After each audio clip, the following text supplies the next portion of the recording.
Hello, Southern Cameroonians, history in the making. Whether punctuated or smooth, it will be history. Much appreciation for being part of it as a West Cameroonian, a British Southern Cameroonian. I am part of it. I cannot run away from my own history. What it means is that each and every one of us, including me, will always come on the media and do something to show your contribution to advice. And these advices are not only for the protesting group, but also for the government of Cameroon, because the government needs advice, like any other institution. I want to start by giving thanks to Al Jazeera for their weekly updates, to France 24 for their prison video in Kondengi, to Russia Today for calling it Cameroon blood, to my girl Abiola from Nigeria for shining the light on the protest so the world can know what the problem is. What we have to know is that in the beginnings there was Bernard Fonlon. When Bernard Fonlon joined the rest of his colleagues, Francophone colleagues, in that École Normale des Instituteurs in Fulasi near Mbamayo, to write out the verses of our national anthem, which we sing to you today. That was a Cameroon founded on a federated democracy, the foundations of a great country. But sadly, the hopes and aspirations of our founders, their dreams have been dashed, belittled, betrayed. Events from November 2016 to present in Cameroon have colored my outlook completely. I thought I've learned so much through my travels and my life, but I find out at every twist and every turn, with every development, that there is still so much that I have to learn. Those little misdemeanors, arguments amongst protesting groups and leaders that I have heard of lately, those diaspora confusions, constitute what can sadly but certainly be perceived as a disappointment. If this Anglophone protest was about impressing young girls or winning fans on Facebook, we would have defeated that government a long time ago. But it is not like that. It is about liberating 8 million people. And therefore, it requires maturity. It requires thick skins. How childish is it to hear a young leader muttering phrases such as play the fool, give unity a chance, jump and pass. Southern Cameroonians are eternally grateful to Tassin Wilfred.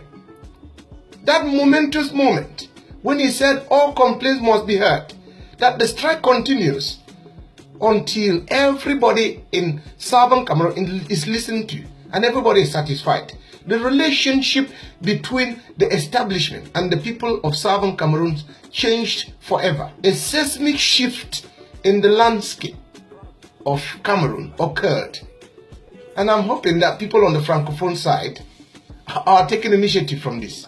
Now, anyone putting a finger on Tassin makes me conclude, as Trevor Sofield said in 2006, that community is a holistic myth. Community is a place of confusion. It's a difficult thing to deal with. Now, let's change the mood to something a bit more positive. And I'm borrowing from Father Jombam. He used the term the anger of the voiceless is dangerous. And I want to take you to somebody in France called Charles Baudelaire, 1854. He wrote a book called Les Fleurs du Mal, Flowers of Evil. Inside Flowers of Evil, there is one poem that caught my attention. It's called Elevation. And the very last stanza of it says something that is quite moving for Cameroonians to listen to. And I will read it now. Derrière les ennuis et les vastes chagrins qui chargent de leur poids l'existence brumeuse, heureux c'est lui qui peut d'une aile vigoureuse plane sur la vie et comprend sans effort la langue des fleurs et des choses muettes. And I read it in English. Beyond the vast sorrows and all the vexations that weigh upon our lives and obscure our vision, happy is he who vigorously fans the senses, who schemes over life and understands with absolute ease the language of flowers and silent things. It's always important when people are quiet to use that quiet moment to build up something. And that is how Anglophone communities have been. Silent flowers until the point where if you do not tend the flowers properly, flowers begin to hurt you. The establishment in Cameroon thought that they understood our silence for so long. Well, they were wrong. The establishment lived with that, they was deceived with that illusion that they understood us, but that was not the case. The colonialism and marginalization of the former British Southern Cameroons that we are decrying, that we are bemoaning right now, was not in the wish list of French founders. And I want to turn the clock back to about 500 years ago. Napoleon Bonaparte, and trust the British, trust my British people. We defeated him in the Battle of Trafalgar. But he said something that was quite moving, and I remember it as I've been questioning, because this history that is being made is making me ask many questions that I did not ask in the past. Napoleon Bonaparte said that a throne is a chair covered in velvet. If you put that simply, it means a throne is simply a decorated chair. You come to power, you leave, you let someone else take over. He did not say you should remain to power forever. That's not at all needed. Not in the world of now. And then you have, candidates in the current French election, making a point about it. Yannick Jadot, one of the candidates. Nous devons regarder notre passé en face.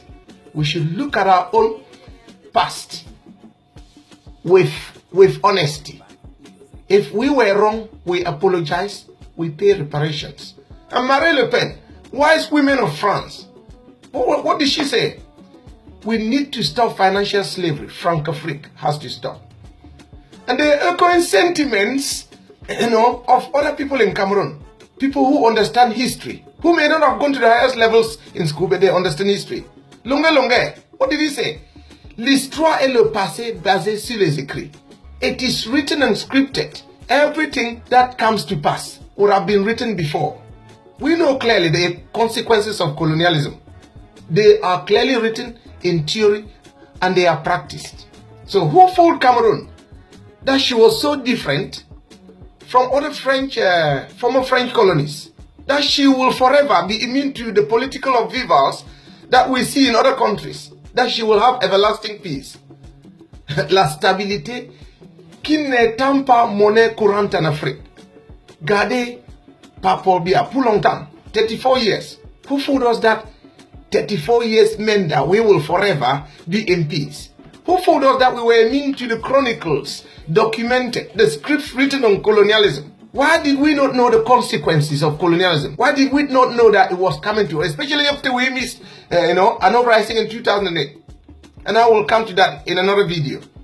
Who fooled us that we were so immune to the well-established colonial theory that when the French maintain you in power for too long, they condemn your country to a never-ending, cycle of wars and quarrels, material practices of domination, power struggles. Les choses qui arrivent aux autres commencent déjà à m'arriver. Remember that music in Cameroon? All these civil wars that we saw in other countries, quarrels, are beginning to visit us. Kilgara tells Merlin in one of the Legends of King Arthur, a movie that I like so much, that man is not called by knowledge. Instead, he uses it to guide him. That is what we failed to do in Cameroon before now. I really wish I had a magic wand to bring this Anglophone problem to, anything but a soldierly or martial end tomorrow.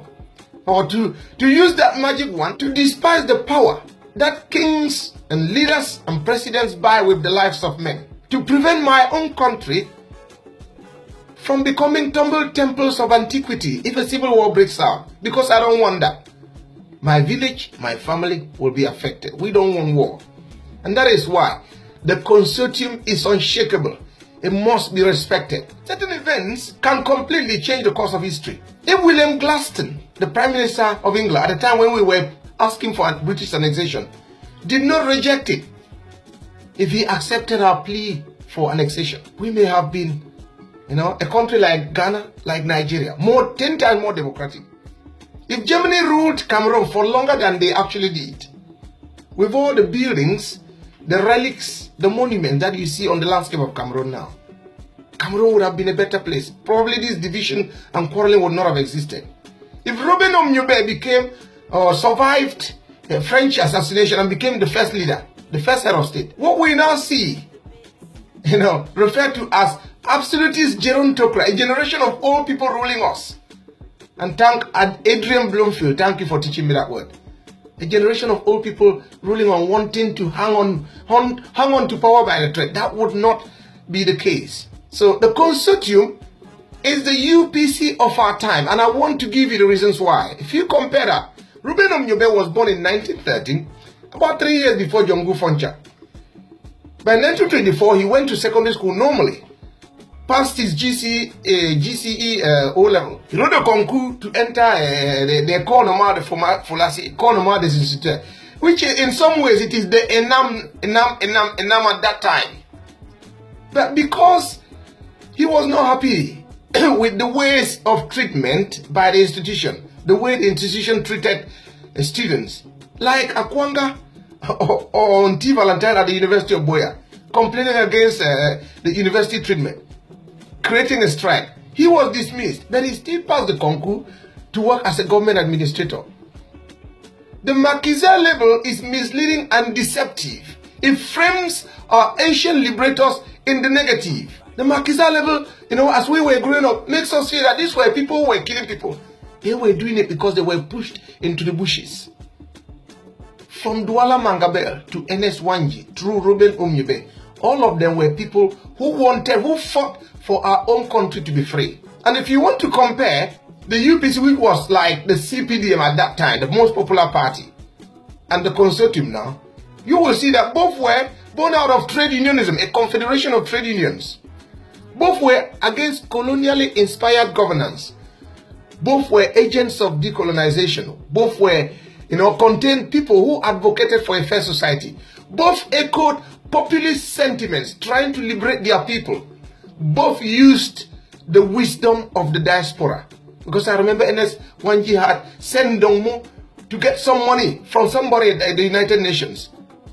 The UPC had bases in Congo, and they were communicating with them, supplying them with, more maquisards. People in the UPC and those of the consortium, look at Agobala and Ruben Omnyobe, were all well-traveled, and travel bestowed in them the ordinance of the experience of the difference between their own country, which was not well-governed, and, countries where they went to, where governance was better. And therefore they came back and wanted something different for their people.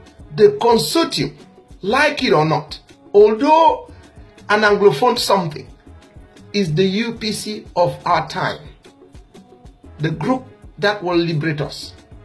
And the Anglophone problem, as you would know by now, was a time bomb only.